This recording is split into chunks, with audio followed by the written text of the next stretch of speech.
अस्सलाम वालेकुम नाज़रीन। इस एपिसोड के शुरुआत में हम देखते हैं कुछ दुनिया के सामने सुल्तान जमीन पे पड़े होते हैं। जगनोस पाशा मेरे सुल्तान कहते हुए सुल्तान के पास जाते हैं और उनसे कहते हैं, रहमत ऐसा मत करो, अभी वक्त नहीं आया। इसहाक भी तेजी से सुल्तान के पास आता है और उनसे कहता है, मेरे सुल्तान अपनी आंखें खोले। सरोजा भागता हुआ मोमिन अली के पास जाता है और उनसे कहता है, मुझे छोड़कर मत जाइए उस्ताद, मुझे छोड़कर मत जाइए। मोमिन अली शदीद जख्मी होते हैं। जानदार अली समेत सब लोग सुल्तान के पास आते हैं। इसलिए में सुल्तान की आंखें बंद हो जाती है तो वो सब एकदम से कहते हैं, आंखें खोले सुल्तान, आंखें खोले। सुल्तान की आंख एक साथ सब्ज शादाब मैदान में खुलती है। उड़ कर बैठते हुए इधर उधर देखने लग जाते हैं। इसलिए में सुल्तान को सामने अहमद दिखाई देता है। अहमद उनसे कहता है, हमारे दोबारा मिलने का वक्त आ गया है भाई। इधर सब लोग सुल्तान को जोड़ रहे होते हैं और कहते हैं,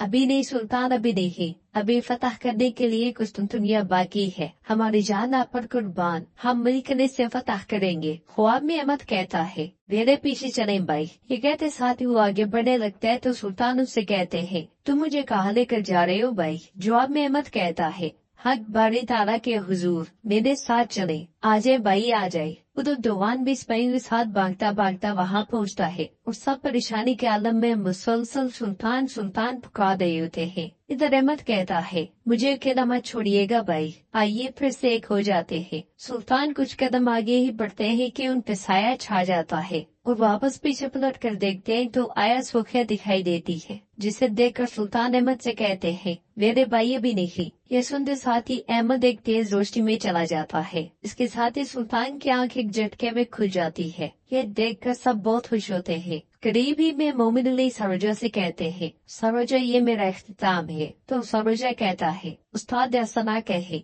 प्राय मेहरबानी उठे, मुझे छोड़कर मत जाइएगा। मगर मोमिन अली कहते हैं, मैंने तुम्हें जो सिखाया है उसे कभी मत भूलना। सरोजा रोते हुए कहता है, मैं आपके बगैर ये नहीं कर सकता। मोमिन अली कहते हैं, तुम कर लोगे सरोजा, कर लोगे, तुम्हें ये करना होगा, हमारा वादा याद रखना। यह सुनकर सरोजा जमीन पे हाथ मारते हुए कहता है, ये मेरी वजह से हुआ है, मेरी वजह से हुआ है। सब सुल्तान को सारा देकर बिठाते हैं। मोमिन अली को देखकर सुल्तान के मुंह से बेसाख्ता निकलता है, अरबान। तो इसहाक कहता है, सुल्तान मौजूम में भी जाता हूँ। जानदार कलंदर की जानिब देखते हुए कहता है, तुमने हमारी और हमारे सुल्तान की हिफाजत की, सलामत रहो। तो कलंदर कहता है, हमारी उम्र अल्लाह हमारे सुल्तान को लगा दे। इसहाक मोमिन अली के पास जाता है और उनकी हालत देखकर बहुत गमगीन हो जाता है। तेरे कपड़े के साथ पानी लगाते हुए कहता है, उस्ताद ये आखिरी मिलन का वक्त है, ये अल्लाह के हुजूर लौट जाने का वक्त है। कलमा शहादत बोले उस्ताद बोले।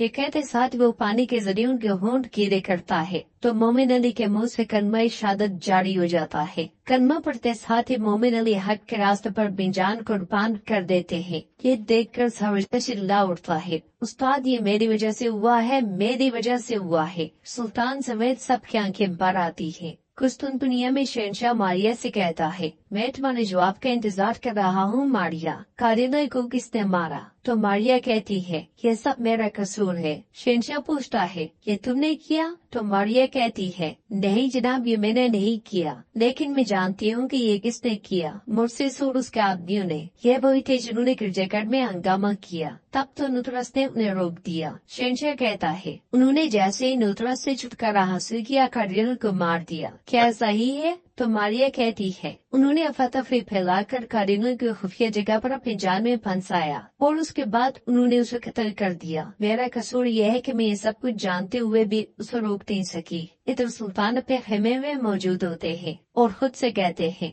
तुमने सारी कोशिशें जाया कर दी, तुमने लोगों की मेहनत और आंसू को जाया कर दिया। तुम ये नहीं देख सके कि सामने क्या है, तुम नहीं जान पाए कि इसके बाद क्या होगा। अब तुम्हें अपने धड़कते हुए जख्मी दिल के साथ जीना होगा मेहमत, कि तुमने क्या कर दिया मेहमत, क्या कर दिया। इसलिए में सिपाही वहाँ पे आता है तो सुल्तान वसू से कहते हैं, क्या मैंने तुमसे नहीं कहा था कि कोई भी अंदर मत आए? जवाबन सिपाही कहता है, हजरत शमसुद्दीन तशरीफ लाए हैं। इसलिए में शेख वहाँ आते हैं और कहते हैं, हर दर्द अपनी जड़ें पकड़ लेता है, हर मरहम अपनी जगह पे जा लगता है। पानी कसरत में है तो ये एक मरहम बन जाता है, पहले ये दिन में बहता है फिर पूरे जिस्म में फैल जाता है। तो सुल्तान कहते हैं, मेरे शेख ये सफर मुख्तलिफ है। जवाबन शेख कहते हैं, हर जख्म ताज़ा है, ये जख्म न पहले जैसे हैं और न आने वालों जैसे। आदमी अपने जख्म से पहचाना जाता है। ये जख्म आदमी के बोलने से पहले उसकी आप बीती सुना देते हैं। सुल्तान पूछते हैं, और मेरे जख्म क्या कहते हैं, क्या आप उन्हें सुन सकते हैं?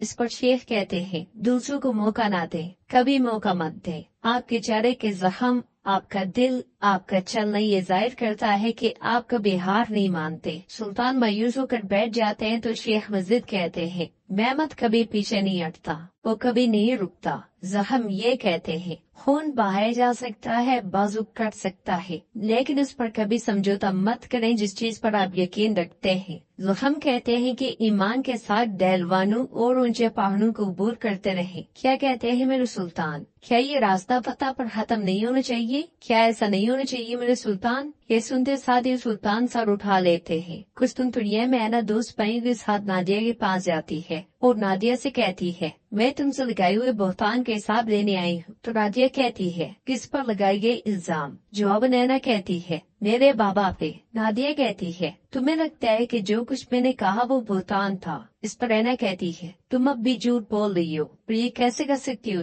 तुम किसी ऐसे शख्स के साथ ऐसा कैसे कर सकती हो जिसने तुम पर इतने एहसान किए हों? नादिया पूछती है, कौन से एहसान? ऐना के इशारे पर बाज़ंती स्पाई उसके हाथ पकड़ लेता है। नादिया मजीद कहती है, तुम्हारे बाबा जितनों को मैं अब तक जानती हूँ उन सब में बदतरीन शैतान है। तो ऐना कहती है, तुम जो इस कमरे में रह रही हो और सांस दे रही हो ये उनकी वजह से है। नादिया कहती है, क्या तुम ये सोच रही हो कि तुम्हें जो कुछ मिला ये मुफ्त में मिल गया? रोतरस ने मेरे बाबा मिनातों का खून चूस कर ये सब कुछ हासिल किया है। ऐना कहती है, मेरे बाबा इस शहर के अजीम ड्यूक हैं और जो भी करते हैं इस शहर के लिए करते हैं। वो मिनातों की तरह अपने फायदे के लिए कोई काम नहीं करते। ये कहते साथ वो नादिया को एक जोरदार थप्पड़ नसीहत करती है और मजीद कहती है, अगर तुम्हारा झूठ शहंशाह के कान तक पहुंच गया और मेरे बाबा के साथ कुछ हुआ तो तुम मेरे हाथों मरोगी। ये कहते साथ ही ऐना स्पाई के साथ चली जाती है। इसलिए में दूसरा स्पाई आकर कहता है, मोहतरमा नादिया जिस दुनियानी शहंशाह के हुजूर आपका इंतजार कर रहे हैं। इधर तबीब कलंदर का इलाज करने के बाद